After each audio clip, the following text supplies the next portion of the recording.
بسم اللہ الرحمن الرحیم اللہم صلی علی محمد وعلی آل محمد کما صلیت علی ابراہیم وعلی آل ابراہیم انکا حمید مجید اللہم بارک علی محمد وعلی آل محمد کما بارکت علی ابراہیم وعلی آل ابراہیم انکا حمید مجید بسم اللہ الرحمن الرحیم السلام علیکم ورحمۃ اللہ وبرکاتہ۔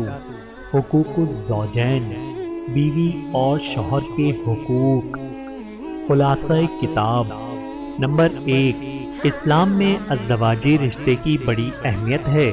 یہ اللہ کے محبوب بندوں کی صفت اور انبیاء و رسل کی سنت ہے، بلکہ اسلام نے اسے نصف دین قرار دیا ہے۔ نمبر 2، نکاح کا مقصد صرف شہوت پوری کرنا نہیں، بلکہ نسل انسانی کی افزائش اور معاہدے متبع سنت افراد کا اضافہ ہے۔ نیز نکاح کے ذریعے بہت سے اسلامی فرائض و واجبات کی ادائیگی ہوتی ہے۔ نمبر 3، نکاح کے ذریعے عائد ہونے والے حقوق کی 3 قسمیں ہیں۔ ایک قسم وہ ہے جو زوجین کے درمیان مشترک ہے، ان میں مندرجہ ذیل حقوق اہمیت کے حامل ہیں۔ غلطیوں اور لغزشوں پر چشم پوشی، دکھ سکھ میں شرکت، اطاعت الہی کے لیے باہمی تعاون، رازوں کی حفاظت، ایک دوسرے کے لیے زیب و زینت اور جنسی حقوق کی ادائیگی۔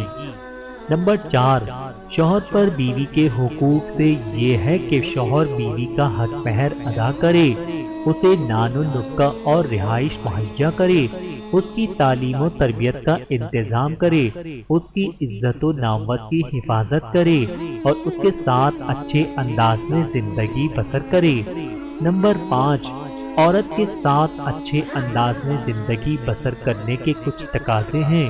مثال کے طور پر اس کے ساتھ عمدہ اخلاق سے پیش آئے، اس کی خوبیوں اور خامیوں کا موازنہ نہ کرے اور خامیوں پر صبر کرے، ہمیشہ اچھا اپنا چہرہ شگفتہ رکھے، عورت سے میٹھی باتیں کرے، معاملات زندگی میں اس سے مشورہ کرے اور اس کی رائے کا احترام کرے، گھر میں داخل ہوتے ہوئے سلام کرے، بیوی کو راضی و خوش رکھنے کی کوشش کرے، اس کی غلطیوں کی تلاش نہ رہے، بیمار ہونے پر اس کا دوا و علاج کرائے، ایک سے زیادہ بیویاں ہونے کی صورت میں عدل و انصاف کا رویہ اپنائے، گھریلو کاموں میں عورتوں کا ہاتھ بٹائے اور وفات کے بعد بھی اس کا ذکر خیر کیا کرے۔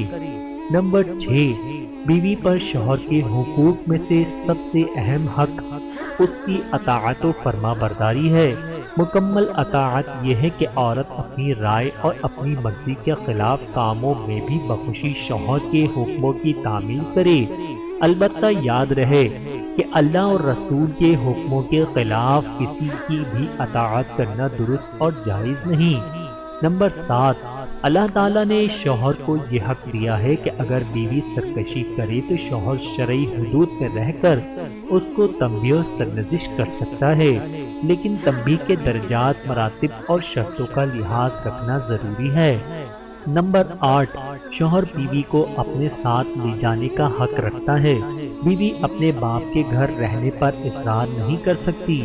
نمبر 9، شوہر کے مال کی حفاظت، کفایت شعاری، شکر و سپاس، خدمت گزاری، شوہر کے والدین اور بہنوں کے ساتھ حسن سلوک، بچوں کی رضاعت و پرورش، اولاد کی تربیت، مذموم غیرت سے اجتناب اور دین و آبرو کی حفاظت بیوی کے اوپر شوہر کے اہم حقوق میں سے ہیں۔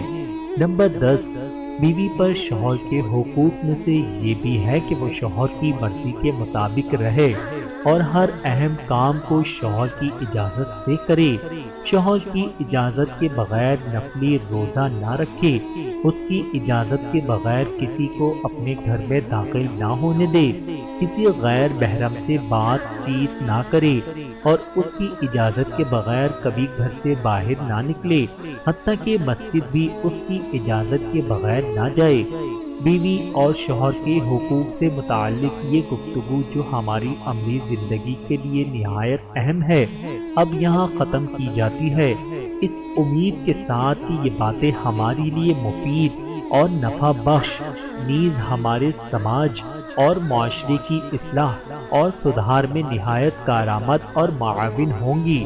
رب ذوالجلال سے دعا ہے کہ وہ ہماری ازدواجی زندگی کو خوشیوں اور سعادتوں سے مالا مال فرما دے، آمین۔ والحمد للہ رب العالمین، صلاۃ و سلاما علیک یا رسول اللہ۔